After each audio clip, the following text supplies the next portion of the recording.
जय हिंद प्यारे साथियों। अब हम शुरुआत करते हैं अपनी जो क्लास चल रही थी ज्योग्राफी की, एक मैराथन वाली क्लास, जिसमें मैं ज्योग्राफी के बहुत ही महत्वपूर्ण टॉपिकों को कवर करवाने की कोशिश कर रहा हूँ। ठीक है, तो इसी सीरीज में अब हम थोड़ा आगे की ओर बढ़ते हैं और आज हम लेके आए हैं ज्योग्राफी की सेकंड महा मैराथन क्लास। और अभी तक आपने चैनल को सब्सक्राइब नहीं किया तो प्लीज़ एक बार चैनल को भी ज़रूर सब्सक्राइब करें। अब हम अधिवलन के बारे में पढ़ते हैं।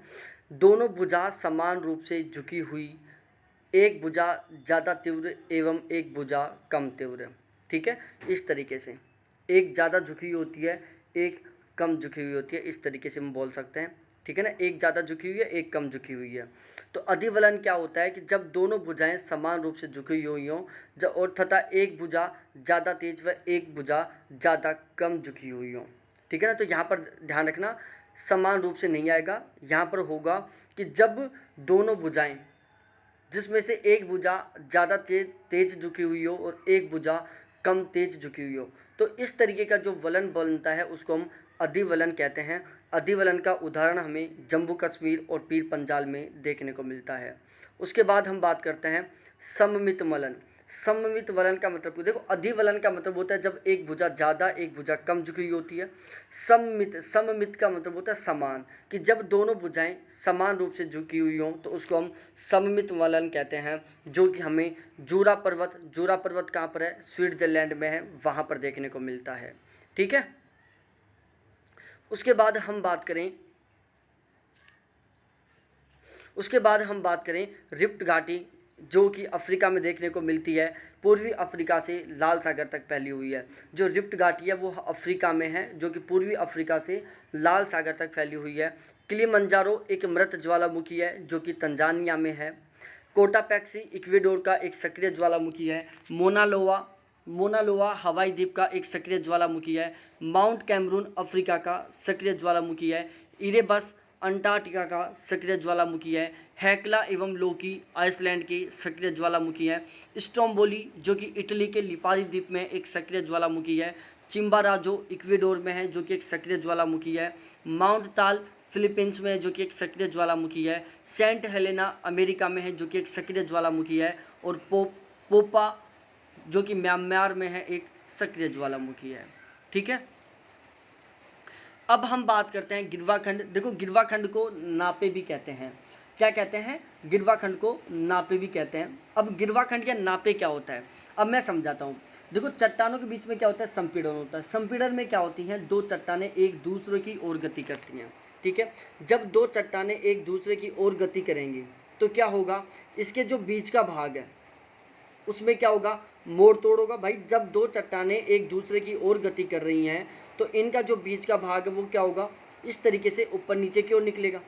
आप किसी स्पेरिंग को दबा के देखो, ठीक है, या फिर किसी भी आप वस्तु को या किसी भी नरम चीज़ को या किसी भी टाइट चीज़ को, जैसे लोहे का सरिया है, उसको आप जोर से दबाओगे, लोहे के सरिये के दोनों किनारों को आप दबाओ तो ये जो बीच के किनारे हैं ये ऊपर नीचे इस तरीके से निकल जाएंगे। और जब यहाँ से और भी ज़्यादा दबाव पड़ेगा, क्या होगा, जब यहाँ से और भी ज़्यादा दबाव पड़ेगा, इस तरीके से दबाव पड़ के बिल्कुल पास में आ जाएंगी तो ये जो बीच का भाग है ना इस तरीके से हो जाएगा।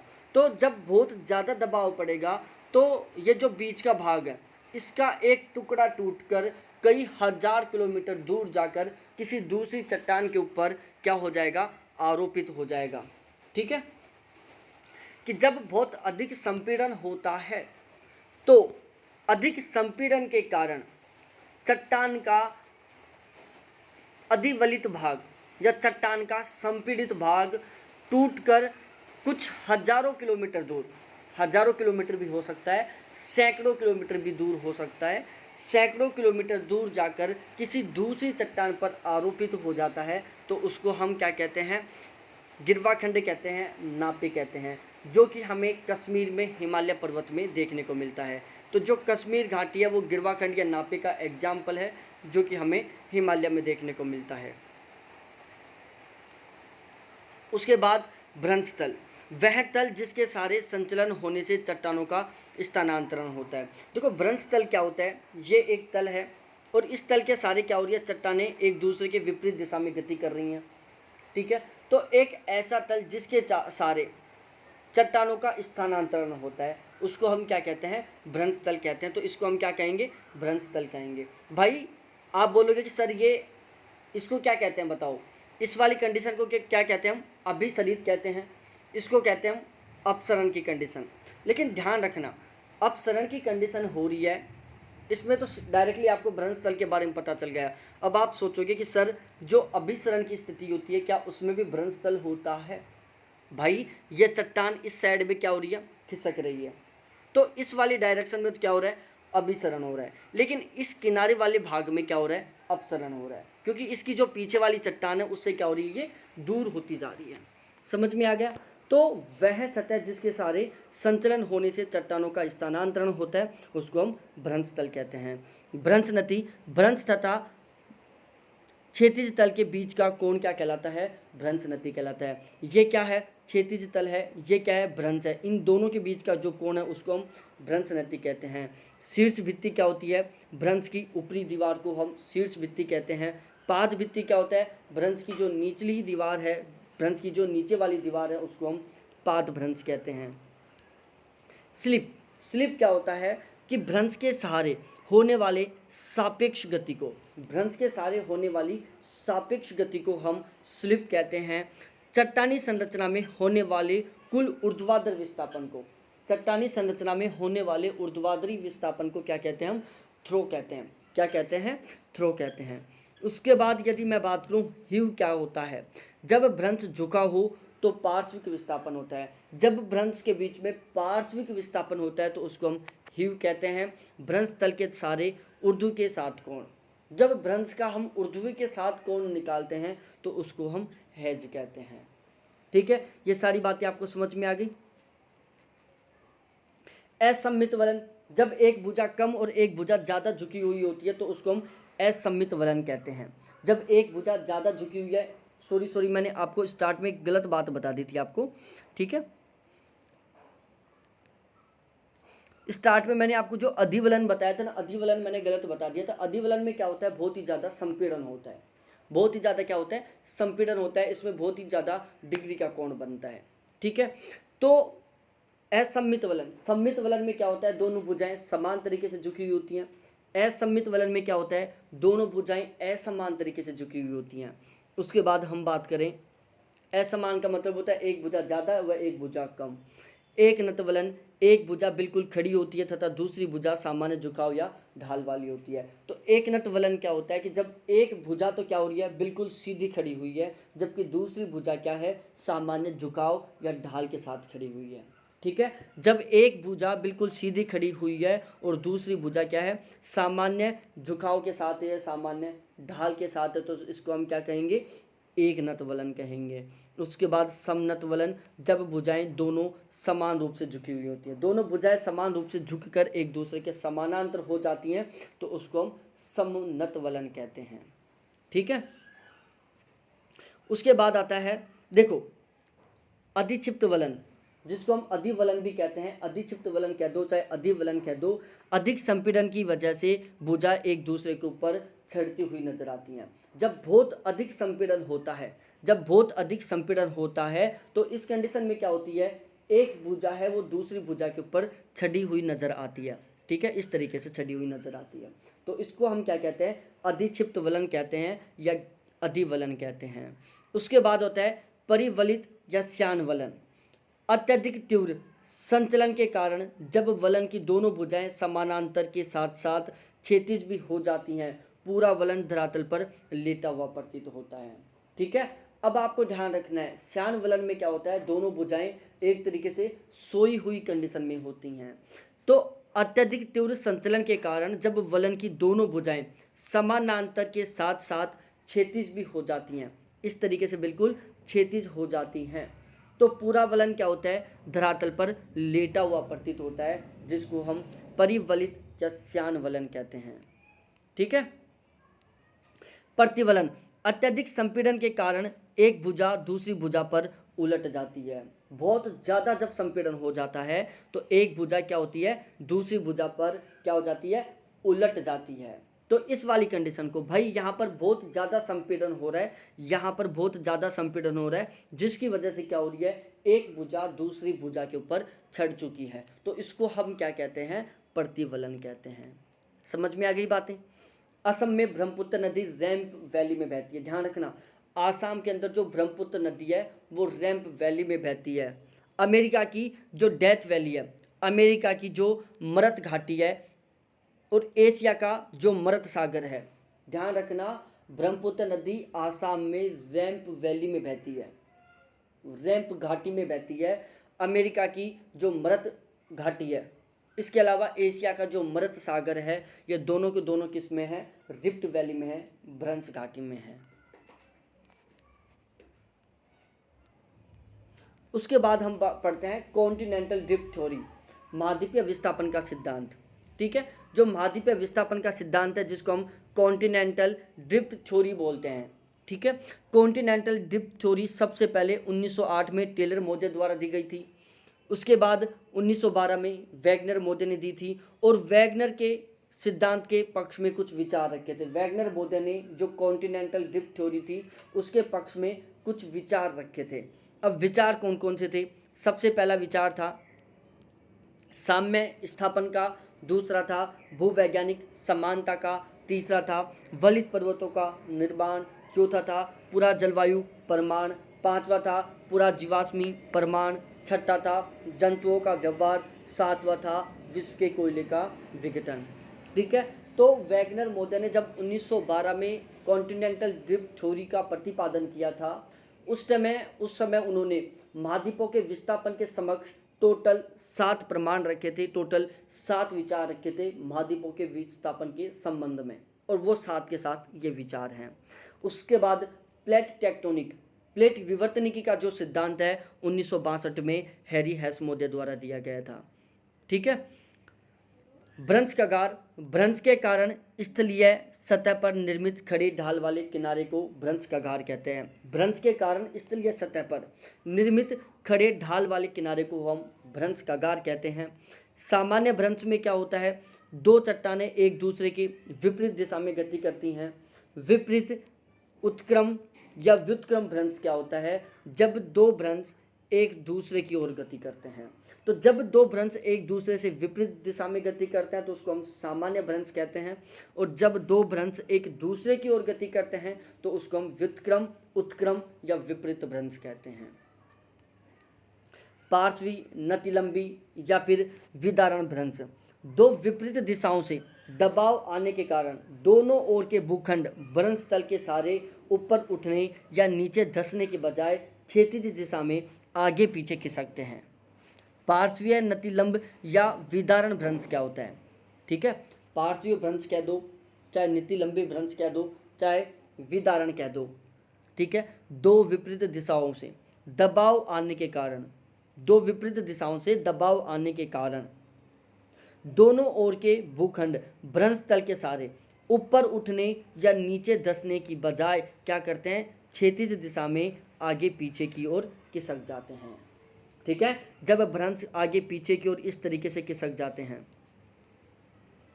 ठीक है, जब भ्रंश आगे पीछे की ओर इस तरीके से खिसक जाते हैं तो उसको हम पार्श्व भ्रंश कहते हैं। कैलिफोर्निया का जो सान एंड्रियास भ्रंश है, कैलिफोर्निया का जो सान एंड्रियास भ्रंश है वो स्टैग स्लिप भ्रंश, ट्रांसकरेंट भ्रंश या रेंच भ्रंश का ही उदाहरण है, आपको ध्यान में रखना है। कैलिफोर्निया का जो सान एंड्रियास भ्रंश है वो स्टैग स्लिप भ्रंश, ट्रांसकरेंट भ्रंश या रेंच भ्रंश का उदाहरण है। ये प्लेट मार्जिन से संबंधित है। किससे संबंधित है? प्लेट मार्जिन से संबंधित है। जोंडा एक पवन है जो कि अर्जेंटीना में बहने वाली गर्म पवन है। सिरोको सारा मरुस्थल में बहने वाली गर्म पवन है। ब्लैक रोलर है जो एक गर्म पवन है जो कि उत्तरी अमेरिका में बहती है। सांबल एक गर्म पवन है जो कि इराक के मेसोपोटामिया में बहती है। बरगस एक गर्म पवन है जो कि साउथ अफ्रीका में बहती है। सिमुम एक गर्म पवन है जो कि ईरान में बहती है। काराबुरान एक गर्म पवन है जो कि तारिम बेसिन या फिर उत्तरी मध्य एशिया में बहती है। ठीक है, काराबुरान एक गर्म पवन है जो कि मध्य एशिया या तारिम बेसिन में बहती है। उसके बाद आता है मिस्ट्रल। मिस्ट्रल एक ठंडी पवन है जो कि फ्रांस में बहती है। बोरा एड्रियाटिक सागर तट पर चलने वाली एक ठंडी पवन है, ठीक है। पेम्पेरो अर्जेंटीना में बहने वाली ठंडी पवन है। जोरान जूरा पर्वत जो कि स्विट्जरलैंड में है, वहाँ पर बहने वाली एक ठंडी पवन है। नॉर्दर्न अमेरिका के टक्सास में बहने वाली एक ठंडी पवन है। बिलजार्ड साइबेरिया या उत्तरी अमेरिका में बहने वाली एक ठंडी पवन है, ठीक है। बुरान रूस एवं मध्य एशिया में बहने वाली एक ठंडी पवन है। उसके बाद आता है मॉर्फोलॉजिकल सिस्टम या मॉर्फोलॉजिकल एनालिसिस। किससे संबंधित है? पैंक्ट महोदय से संबंधित है। तो मॉर्फोलॉजिकल सिस्टम या मॉर्फोलॉजिकल एनालिसिस पैंक्ट महोदय से संबंधित है। ढाल विकास का प्रमुख सिद्धांत। ढाल विकास के संबंध में 3 सिद्धांत थे। ढाल विकास के संबंध में 3 सिद्धांत थे। पहला था डेविस का ढाल क्रमिक सिद्धांत, डेविस का ढाल पतन सिद्धांत, पैंक का ढाल प्रतिस्थापन सिद्धांत। तो डेविस का ढाल क्रमिक सिद्धांत, डेविस का ढाल पतन सिद्धांत और पैंक का ढाल प्रतिस्थापन सिद्धांत, तीनों के तीनों किससे संबंधित है? ढाल विकास के प्रमुख सिद्धांतों से संबंधित है। वुड का अनाच्छादन ढाल सिद्धांत, किंग का पारी ढाल चक्कर सिद्धांत और स्टोलर का ढाल सिद्धांत। इसके अलावा 3 के अलावा चौथा ये है, 5वां ये है और 6ठा ये है। चौथा है वुड का अनाच्छादनात्मक ढाल सिद्धांत, किंग का पारी ढाल चक्कर सिद्धांत और स्टोलर का ढाल सिद्धांत, ठीक है। उसके बाद हम बात करते हैं पेडिमेंट की उत्पत्ति। देखो पेडिमेंट की उत्पत्ति के संबंध में भी अलग अलग थ्योरी थी, जिसमें पहली आती है पर्वताग्र के पीछे हटने का सिद्धांत।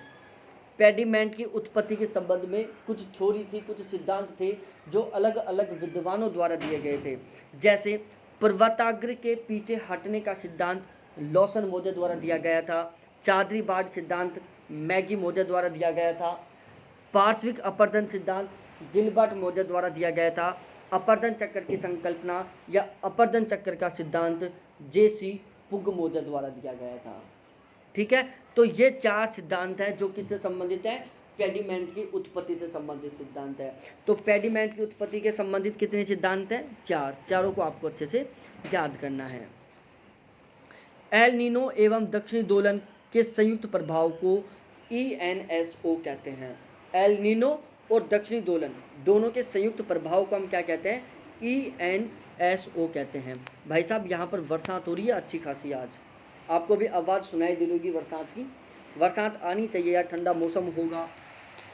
किसानों के बेचारों के जिनके बाजरा डलने का टाइम है, खरीफ की फसल डलेगी तो अच्छी बरसात होगी तो फसल भी बहुत अच्छी पैदा होगी। स्टार्ट में एक पॉजिटिव एनर्जी मिल जाएगी फसल को, ठीक है ना। आर्द्र रुद्धोष्म में ताप ह्रास दर क्या होती है? अब यहाँ पर मैं आपको देखो, जो नॉर्मल लैप्स रेट होती है वो कितनी होती है? देखो लैप्स रेट 3 प्रकार की होती हैं। अब लैप्स रेट क्या होती है? जिसको हम क्या बोलते हैं? ताप ह्रास दर बोलते हैं। ताप ह्रास दर बोल दो, जिसको इंग्लिश में लैप्स रेट कहते हैं। पृथ्वी के धरातल से जब हम ऊपर की ओर जाते हैं, पृथ्वी के धरातल से जब हम ऊपर की ओर जाते हैं तो रेगुलरली क्या होता है? टेम्परेचर कम होता जाता है। पृथ्वी के धरातल से जब हम ऊपर की ओर जाते हैं तो टेम्परेचर में क्या आती है? कमी आती है, जिसको हम क्या कहते हैं? लैप्स रेट या तापपतन दर कहते हैं। अब ये 3 तरीके से होती है। सबसे पहले होता है नॉर्मल लैप्स रेट। मैंने बहुत सारी बार पढ़ा दिया है। नॉर्मल लैप्स रेट कितनी होती है? 6.5 डिग्री सेल्सियस पर किलोमीटर होती है। उसके बाद आता है आर्द्र रुद्धोष्म ताप ह्रास दर, जो कि 2.4 डिग्री सेल्सियस 2.4 डिग्री सेल्सियस पर किलोमीटर के हिसाब से होती है। और तीसरी आती है शुष्क ह्रास दर, शुष्क रुद्धोष्म ह्रास दर, जो कि 10 डिग्री सेल्सियस पर किलोमीटर होती है, ठीक है। तो जो नॉर्मल लैप्स रेट है वो 6.5 डिग्री सेल्सियस पर किलोमीटर होती है। आर्द्र रुद्धोष्म दर है जो 2.4 डिग्री सेल्सियस पर किलोमीटर होती है। और इसके अलावा जो शुष्क होती है वो 10 डिग्री सेल्सियस पर किलोमीटर होती है। जो शुष्क रुद्धोष्म ताप ह्रास दर है वो कितनी होती है? 10 डिग्री सेल्सियस पर किलोमीटर होती है। अब देखो वाताग्र के बारे में बता दूं मैं। वाताग्र में जो उष्ण वाताग्र होता है उसका ढाल होता है 1:100 से लेकर 1:400 के बीच में, जबकि जो शीत वाताग्र होता है उसका ढाल होता है 1:25 से लेकर 1:100 के बीच में। ठीक है, उष्ण वाताग्र का ढाल 1:100 से 1:400, शीत वाताग्र का ढाल 1:25 से 1:100। अब मैं जेट स्ट्रीम के बारे में पढ़ा देता हूँ। जेट स्ट्रीम क्या होती है? देखो, जेट स्ट्रीम 6 से 10 किलोमीटर की ऊंचाई के बीच में चलती हैं, पश्चिम से पूर्व की ओर चलती हैं, मतलब पछुआओं पवनों का अनुसरण करती हैं। ध्यान रखना, जेट स्ट्रीम 6 से 10 किलोमीटर की ऊंचाई के बीच में चलती है, पश्चिम से पूर्व की ओर चलती हैं, क्योंकि ये पछुआ पवनों का अनुसरण करती हैं। ये धाराएं 4 चरणों में एक चक्कर में चलती हैं। ठीक है, जो जेट स्ट्रीम होती है ना, वो 4 चरणों के एक चक्कर में चलती है, जिसको हम अभिसूचक चक्कर कहते हैं। जेट स्ट्रीम 4 चरणों के एक चक्कर में चलती है, जिसे हम अभिसूचक चक्कर कहते हैं।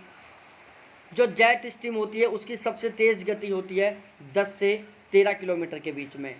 यदि क्वेश्चन आ जाए जेट स्ट्रीम कहाँ पर चलती है, क्षोभ मंडल में, मध्य क्षोभ मंडल में, ऊपरी क्षोभ मंडल में या फिर निचले क्षोभ मंडल में, तो ध्यान रखना जेट स्ट्रीम है जो मध्य क्षोभ मंडल में चलती है, क्योंकि 6 से 10 किलोमीटर के बीच में क्या आता है, मध्य क्षोभ मंडल होता है। जेट स्ट्रीम की सबसे तेज़ गति होती है 10 से 13 किलोमीटर के बीच में। ठीक है, अब देखो जेट स्ट्रीम की जो स्थिति के बारे में बात करें तो गर्मियों में जो जेट स्ट्रीम है वो उत्तरी गोला उत्तर की ओर खिसक जाती है। गर्मियों में जेट स्ट्रीम उत्तर की ओर खिसक जाता है और 35 से 45 डिग्री अक्षांशों के बीच में चलता है, जबकि सर्दियों के मौसम में जेट स्ट्रीम क्या हो जाता है, नीचे की ओर खिसक जाता है, जो कि 20 से 25 डिग्री सेल्सियस के बीच 20 से 25 डिग्री उत्तरी अक्षांश के बीच चलता है। तो आपको ध्यान रखना है प्यारे साथियों, जेट स्ट्रीम गर्मियों के मौसम में उत्तर की ओर खिसक जाता है, जो कि 35 से 45 डिग्री उत्तरी अक्षांशों के बीच में चलता है। वहीं सर्दियों के समय में जेट स्ट्रीम नीचे की ओर खिसक जाता है, विषुवत रेखा की ओर खिसक जाता है और 20 से 25 डिग्री उत्तरी अक्षांश के बीच चलता है। जेट स्ट्रीम की बात करें गति की, जेट स्ट्रीम गर्मियों के मौसम में थोड़ी कम गति से चलता है, जो इसकी स्पीड 150 से 300 किलोमीटर प्रति हावर्स रहती है। वहीं सर्दियों के मौसम में जेट स्ट्रीम बहुत तेज़ गति से चलता है, जिसकी वजह से इसकी सर्दियों में स्पीड 320 से लेकर 650 किलोमीटर प्रति घंटा होती है। ठीक है, उपोषण जेट स्ट्रीम 7100 से 9100 मीटर के बीच में चलता है। ठीक है, जो उपोषण जेट स्ट्रीम है वो 7 किलोमीटर से 9 किलोमीटर की ऊंचाई के बीच में पाया जाता है। उपोषण जेट स्ट्रीम 7100 से 9100 मीटर की ऊंचाई के बीच पाया जाता है। उपोषण पश्चिमी जेट स्ट्रीम एकमात्र जेट स्ट्रीम है, उपोषण पश्चिमी जेट स्ट्रीम है जो पश्चिम से पूर्व की ओर चलता है। शीतकाल में ये 20 से 35 डिग्री अक्षांश के बीच में चलता है। उष्ण कटिबंधीय पूर्वी जेट स्ट्रीम जो कि पश्चिम से पूर्व की ओर चलता है और ये 8 से 30 डिग्री अक्षांशों के बीच चलता है। ठीक है, उसके बाद हम बात करें शीतोष्ण चक्रवात। देखो, शीतोष्ण चक्रवात है जो शीतोष्ण कटिबंधीय चक्रवात या शीतोष्ण चक्रवात होते हैं जो स्थल और सागर दोनों पर देखने को मिलते हैं। इनका जो आकार होता है वो अंडाकार होता है या वी आकार का इनका आकार होता है। वायु का वेग अधिक तीव्र नहीं होता है इनमें। जो शीतोष्ण कटिबंधीय चक्रवात होते हैं या जो शीतोष्ण चक्रवात होते हैं उनमें जो वायु का वेग होता है ना, वो उष्ण कटिबंधीय चक्रवातों की तुलना में क्या होता है, कम होता है। शीतोष्ण कटिबंधीय चक्रवातों का आकार 1000 से 3000 किलोमीटर के बीच का होता है। शीतोष्ण कटिबंधीय चक्रवातों को जो ऊर्जा है वो संघनन की गुप्त ऊष्मा से मिलती है। शीतोष्ण कटिबंधीय चक्रवातों को ऊर्जा कहाँ से मिलती है, संघनन की गुप्त ऊष्मा से मिलती है।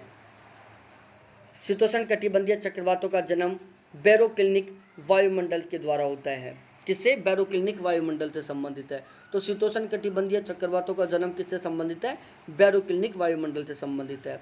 शीतोष्ण कटिबंधीय चक्रवात सर्दियों में ज़्यादा उत्पन्न होते हैं।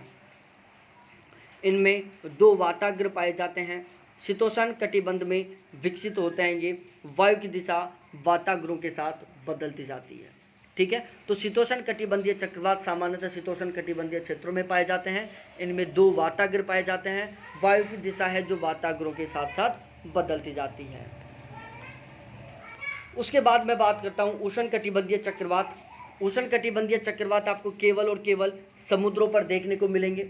जैसे जैसे ये स्थल मंडल की ओर आते हैं या स्थल क्षेत्र की ओर आते हैं तो इनकी उष्मा क्या होती जाती है, नष्ट होती जाती है, और धीरे धीरे धीरे स्थल की ओर आते आते ये क्या हो जाते हैं, समाप्त हो जाते हैं। उष्णकटिबंधीय चक्रवातों को जो उष्मा है वो कहाँ से मिलती है, सागरों से मिलती है। ठीक है।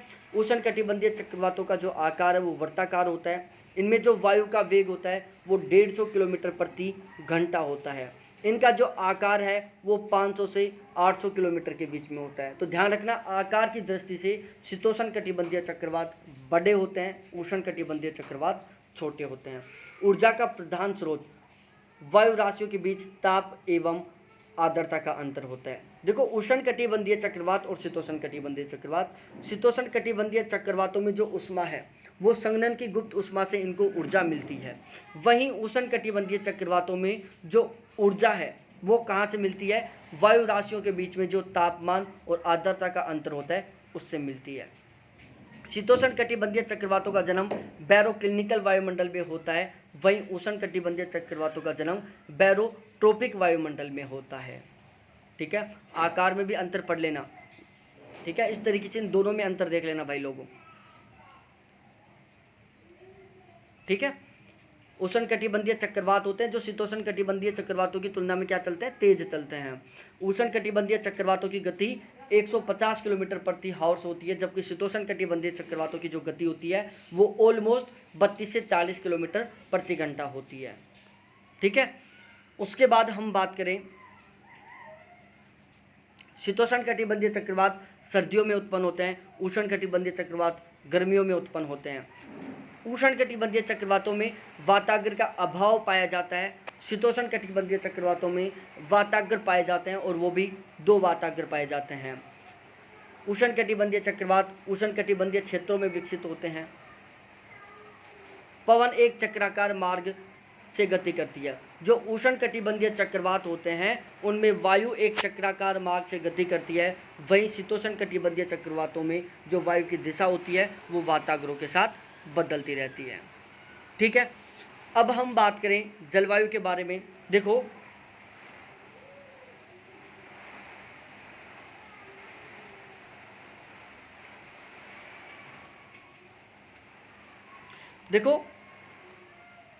कोपेन का क्लाइमेट क्लासिफिकेशन बता देता हूं मैं।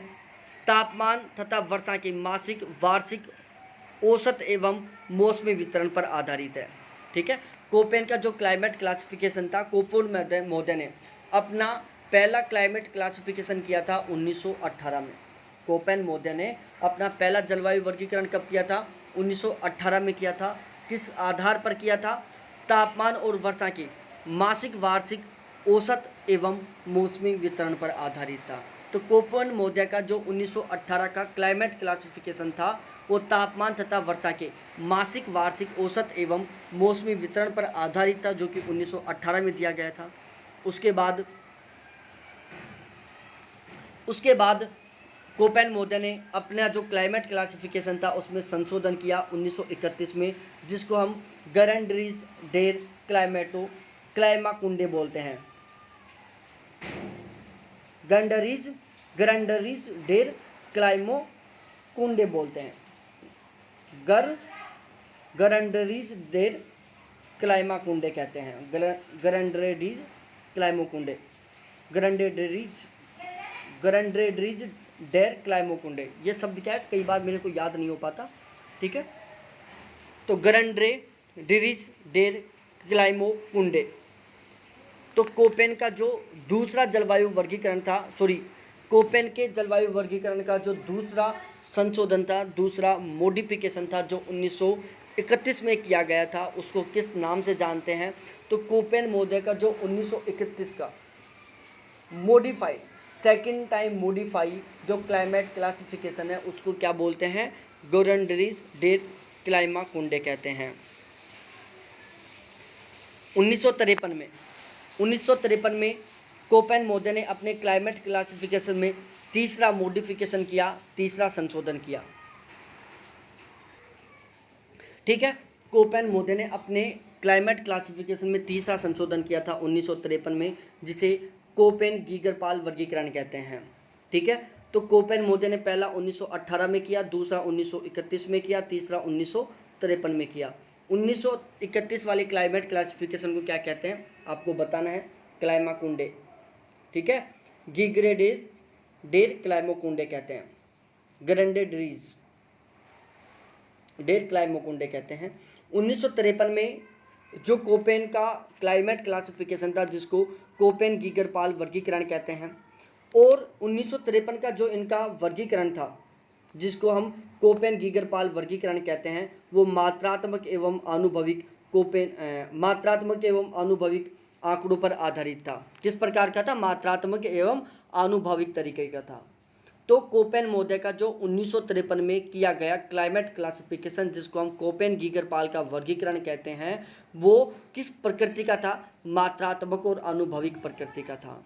ठीक है, कोपेन के वर्गीकरण का मुख्य आधार क्या था? डी कांडल के वनस्पति के वर्गीकरण की योजना। ठीक है, तो ध्यान रखना, कोपेन मोदे का जो 1953 का जो क्लाइमेट क्लासिफिकेशन था, जिसको कोपेन गीगरपाल वर्गीकरण कहते हैं, वो मात्रात्मक और आनुभविक प्रकृति का था। ठीक है, कोपेन के वर्गीकरण का जो मुख्य आधार था वो क्या था? डी कांडल के वनस्पति वर्गीकरण। डी कांडल मोदे का जो वनस्पति वर्गीकरण था वो कोपेन के 1953 के क्लाइमेट क्लासिफिकेशन का मुख्य आधार था। कोपेन मोदे ने अपना जो क्लाइमेट क्लासिफिकेशन था उसको मुख्य 5 भागों में विभाजित किया था। कोपेन मोदे ने अपने क्लाइमेट क्लासिफिकेशन को मुख्यतः 5 प्रमुख भागों में विभाजित किया था, जिसमें 5 थे: capital A, capital B, capital C, capital D और कैपिटल ई। कैपिटल ए को कहते हैं मेगाथ्रम, कैपिटल बी को कहते हैं जीरोथ्रम, कैपिटल सी को कहते हैं मेसाथ्रम, कैपिटल डी को कहते हैं माइक्रोथ्रम और कैपिटल ई को कहते हैं hekistotherm. Capital A megatherm, capital B xerotherm, capital C mesotherm, capital D microtherm और कैपिटल ई हेकिस्टोथ्रम। ठीक है, कोपेन क्लाइमेट क्लासिफिकेशन में यदि आपको कहीं पर स्मॉल एच दिखता है, वो निम्न अक्षांश को इंडिकेट करता है, और यदि आपको कहीं पर स्मॉल के दिखता है, जो आपको मध्य अक्षांश को इंडिकेट करता है। ठीक है, देखो CF का मतलब होता है पश्चिमी यूरोपीय तुल्य जलवायु, CW का मतलब होता है चीन तुल्य जलवायु, DF का मतलब होता है शीतोष्ण शीताद्र जलवायु। DF का मतलब होता है शीताद्र जलवायु जहाँ पर शुष्क ऋतु नहीं पाई जाती, और DW का मतलब होता है शीताद्र जलवायु जहाँ पर शीतकाल शुष्क रहता है। ठीक है, DF का मतलब होता है शीताद्र जलवायु जहाँ पर शुष्क ऋतु पाई नहीं जाती है, और DW का मतलब होता है शीताद्र जलवायु जहाँ पर शीतकाल शुष्क रहता है। ठीक है, समझ में आ गई ये सारी चीज़ें?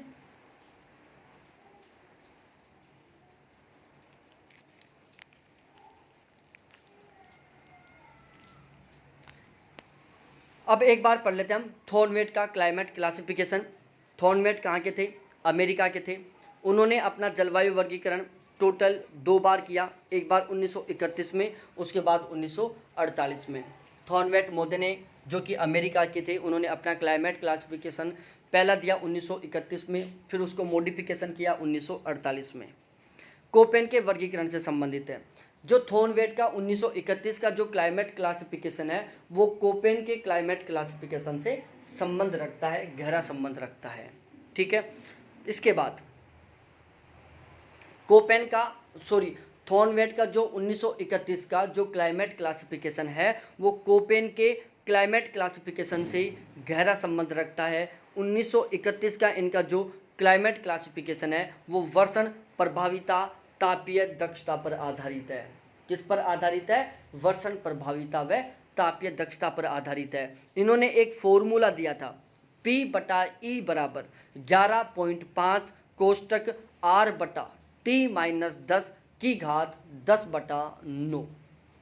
ठीक है, ये सूत्र आपको अच्छे से ध्यान रखना है। तो देखो, कोपेन का जो क्लाइमेट क्लासिफिकेशन था जो 1931 में दिया गया था, वो कोपेन के वर्गीकरण से संबंधित था, वर्षण प्रभाविता और तापीय दक्षता पर आधारित था। फिर कोपेन मोदे ने 1948 में अपना जो क्लाइमेट क्लासिफिकेशन था, थॉर्नवेट मोदे ने अपना जो 1931 में दिया हुआ क्लाइमेट क्लासिफिकेशन था, उसमें क्या किया? मॉडिफिकेशन किया। कब? 1948 में। 1948 में थॉर्नवेट का जो मॉडिफाइड क्लाइमेट क्लासिफिकेशन था वो किस पर आधारित था? संभाव्य वातपोत्सर्जन पर आधारित था, जिसको हम पोटेंशियल एवोपोटेशियम बोलते हैं। ठीक है, संभाव्य वातपोत्सर्जन पर आधारित था। पीईटी पर आधारित था। ठीक है, पीई बराबर 1.6 कोष्टक 10T बटा कैपिटल आई की घात 9। ठीक है, तो 1931 में थॉर्नवेट ने क्या फॉर्मूला दिया था? 1953 में क्या फॉर्मूला दिया था? थॉर्नवेट का कौन सा क्लाइमेट क्लासिफिकेशन कोपेन के क्लासिफिकेशन से संबंध रखता है, ये भी आपको ध्यान रखना है। उष्णकटिबंधीय चक्रवात दोनों गोलार्धों में 30 डिग्री नॉर्थ से लेकर 30 डिग्री साउथ अक्षांशों के बीच में पाए जाते हैं। जो उष्णकटिबंधीय चक्रवात होते हैं दोनों गोलार्धों में 30 डिग्री नॉर्थ से लेकर 30 डिग्री साउथ अक्षांशों के बीच चलते हैं। उष्णकटिबंधीय चक्रवातों का व्यास होता है 640 किलोमीटर का।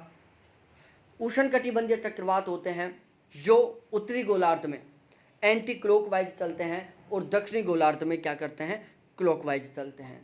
तो जो उष्णकटिबंधीय चक्रवात हैं वो उत्तरी गोलार्ध में एंटी क्लॉकवाइज व दक्षिणी गोलार्ध में क्लॉकवाइज चलते हैं।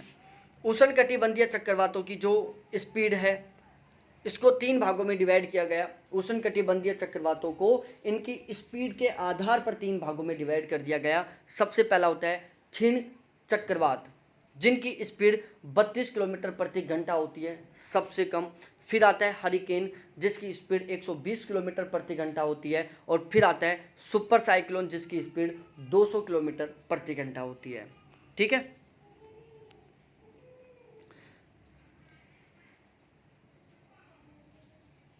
जो उष्णकटिबंधीय चक्रवात होता है उसकी जो स्पीड होती है ना वो सागरों पर सबसे तेज होती है। ध्यान रखना, उष्णकटिबंधीय चक्रवात सागरों पर चलता है, स्थलीय भाग पर आते आते ये क्षीण हो जाता है, खत्म हो जाता है।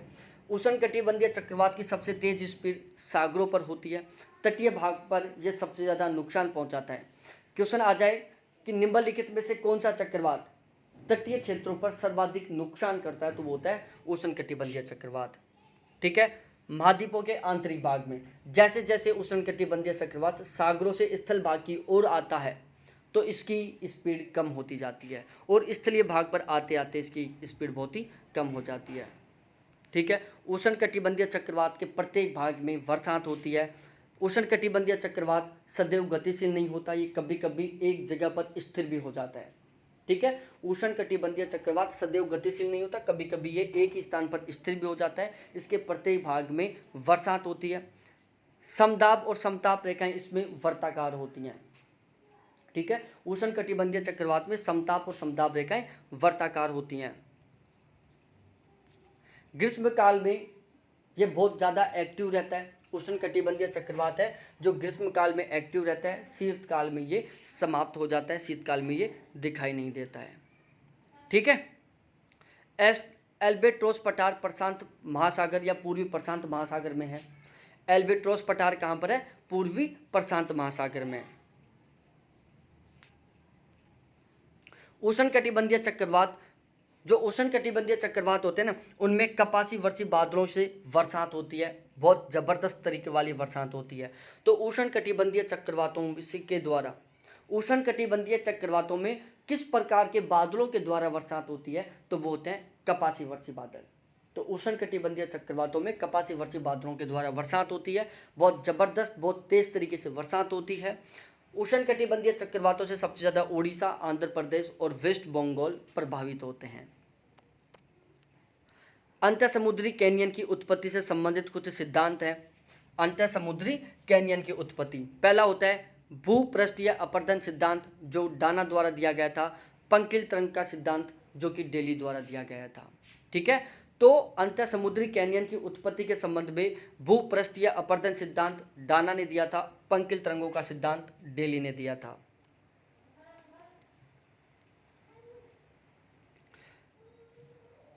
पृथ्वी का यदि हम औसत तापमान की बात करें 17.2 डिग्री सेल्सियस है, उत्तरी गोलार्ध का तापमान 19.4 डिग्री सेल्सियस है और दक्षिणी गोलार्ध का तापमान 16.1 डिग्री सेल्सियस है। गर्तों के बारे में बात करें, देखो प्रशांत महासागर के गर्त पढ़ लेते हैं।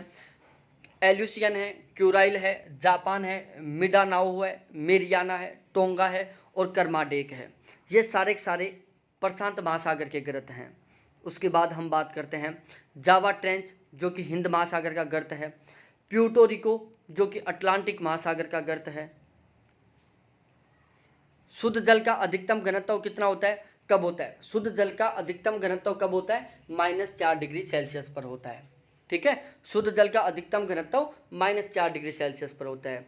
अंतरसागरीय गंभीर खड्डों के बारे में बात करें तो अंतरसागरीय गंभीर खड्डे हैं वो सबसे ज़्यादा कहाँ देखने को मिलते हैं? मग्न ढालों पर देखने को मिलते हैं। ध्यान रखना है आपको, अंतरसागरीय गंभीर खड्डे हमें सबसे ज़्यादा कहाँ देखने को मिलते हैं? मग्न ढालों पर देखने को मिलते हैं। ठीक है, और अंतरसागरीय जो गंभीर खड्डे हैं इनका जो ढाल है वो कितना होता है? 1.7% होता है। इनकी गहराई कितनी होती है? 2000 से 3000 फीट की इनकी गहराई होती है।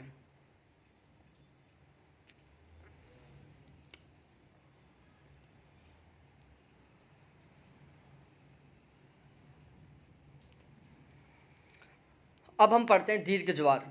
दीर्घ ज्वार होता है जो सामान्य ज्वार से 20% अधिक ऊंचा होता है। दीर्घ ज्वार के समय भाटा की सर्वाधिक गहराई होती है। ठीक है, दीर्घ ज्वार सामान्य ज्वार से 20% अधिक ऊंचा होता है। दीर्घ ज्वार के समय भाटा सर्वाधिक गहरा होता है। दीर्घ ज्वार हमें सामान्यतः अमावस्या और पूर्णिमा को देखने को मिलता है।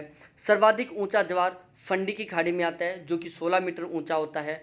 मिश्रित ज्वार क्या होता है? किसी स्थान पर आने वाले अर्धदैनिक ज्वार को, किसी स्थान पर आने वाले अर्धदैनिक ज्वार को हम मिश्रित ज्वार कहते हैं।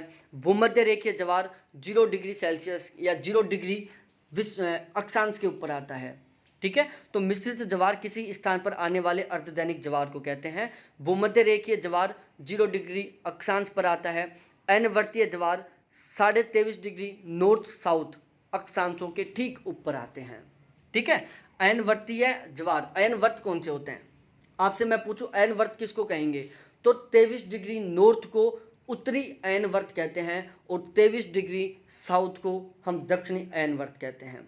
मतलब कर्क रेखा और मकर रेखा को अयनवर्तों के नाम से जाना जाता है। तो अयनवर्तीय ज्वार हमें 23 डिग्री नॉर्थ साउथ अक्षांशों के ऊपर देखने को मिलते हैं। ज्वारों की उत्पत्ति के संबंध में यदि हम सिद्धांतों की बात करें तो ज्वारों की उत्पत्ति के संबंध में सिद्धांत हैं। सबसे पहला आता है संतुलन सिद्धांत जो कि 1687 में न्यूटन महोदय द्वारा दिया गया था अपनी पुस्तक प्रिंसिपल में। दूसरा ज्वारों की उत्पत्ति के संबंध में सिद्धांत है परगामी तरंग सिद्धांत जो कि विलियम हैवल द्वारा 1833 में दिया गया था। और तीसरा सिद्धांत है स्थैतिक तरंग सिद्धांत जो कि हैरिस महोदय द्वारा दिया गया है। ठीक है, तो ज्वारों की उत्पत्ति के संबंध में ये 3 सिद्धांत है। पहला है संतुलन सिद्धांत, न्यूटन महोदय द्वारा प्रिंसिपल पुस्तक में 1687 में दिया गया था।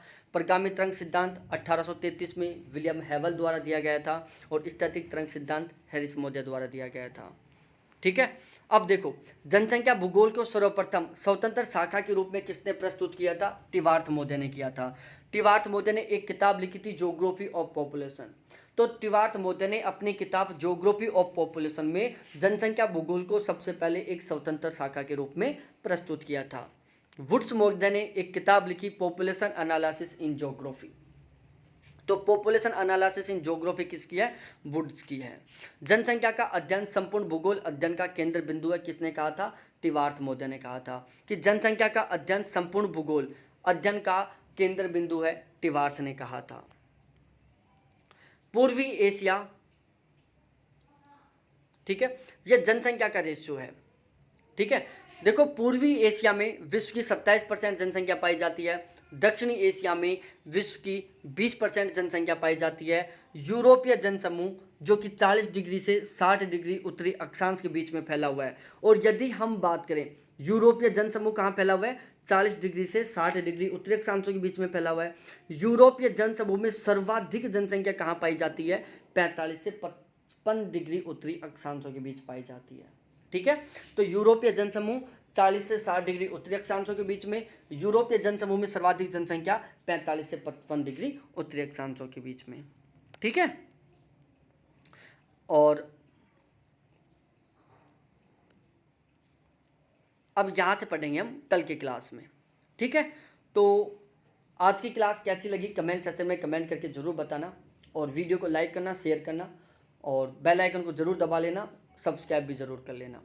ठीक है।